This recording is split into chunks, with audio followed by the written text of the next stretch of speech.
The latest low in rapidly deteriorating India-Bangladesh relations is the row over the Farakka Barrage. Bangladesh has accused India of causing floods by opening the Farakka Barrage in West Bengal, which of course India has denied. This is only the tip of the iceberg, perhaps. Earlier, locals in Bangladesh's Feni blamed Indian officials for releasing water from the Tripura Dam. Just days ago, there were protests at a visa center in Dhaka where locals were angry over delays and alleged harassment in obtaining visas. Security forces of both the nations had a tense confrontation over the construction of a fence supposedly meant to keep cattle from straying over their shared border. Two Bangladeshi diplomats serving in India were dismissed from their duties following an order from the Yunus government of Bangladesh. The caretaker government in Bangladesh also revoked a ban on Jamaat-e-Islami and its affiliated groups, saying it has not found any evidence of their involvement in terrorist activities. Jamaat-e-Islami Supremo Shafiqur Rahman has said that his party seeks stable ties with India, but warned that bilateral relations do not entail interfering in each other's internal issues. He also said his party supports Bangladesh's close relations with China and Pakistan. Jashimuddin Rahmani, the chief of Ansarullah Bangla team, has been released from jail. The ABT led by Rahmani was outlawed in 2015 under Hasina's regime. The release is a matter of concern for India as the ABT is reportedly trying to establish a jihadi network in India. It appears the interim government in Bangladesh is on a spree to reverse Sheikh Hasina's policy. Ever since Sheikh Hasina was ousted, anti-India sentiment in Bangladesh has been out in the open.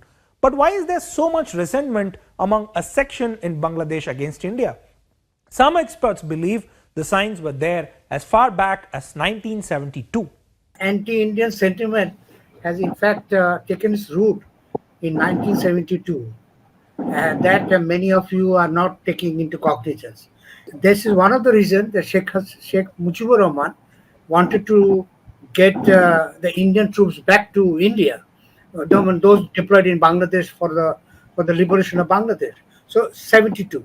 Since then, India had been instrumental in, of course, helping Bangladesh for the war-ravaged country.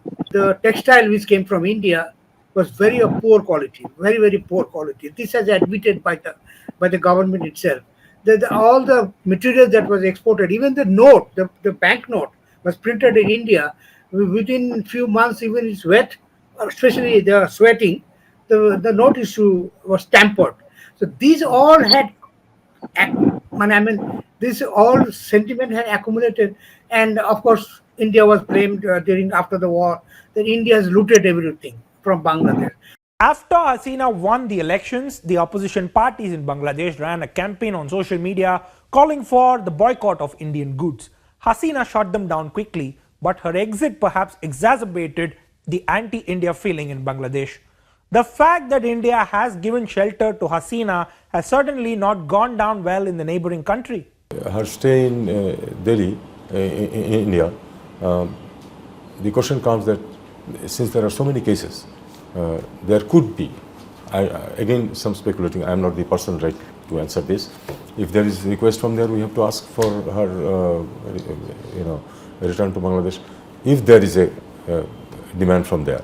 And that creates an embarrassing situation for the Indian government. So I think Indian government knows this, and I'm sure they will take care of it. Professor Yunus is very unhappy about the way the statements are coming from India, from the former Prime Minister.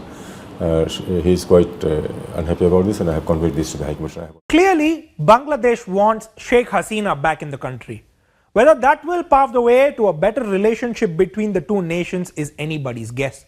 Even without Hasina's presence in Delhi, there is always a good possibility of the new pro-BNP dispensation in Bangladesh cold-shouldering the Modi government. The coup in Bangladesh was expected to open up a Pandora's box of bad blood as far as India is concerned, and it looks like it is coming true. All the back and forth between India and Bangladesh is just a reflection of a deeper tension growing between the two.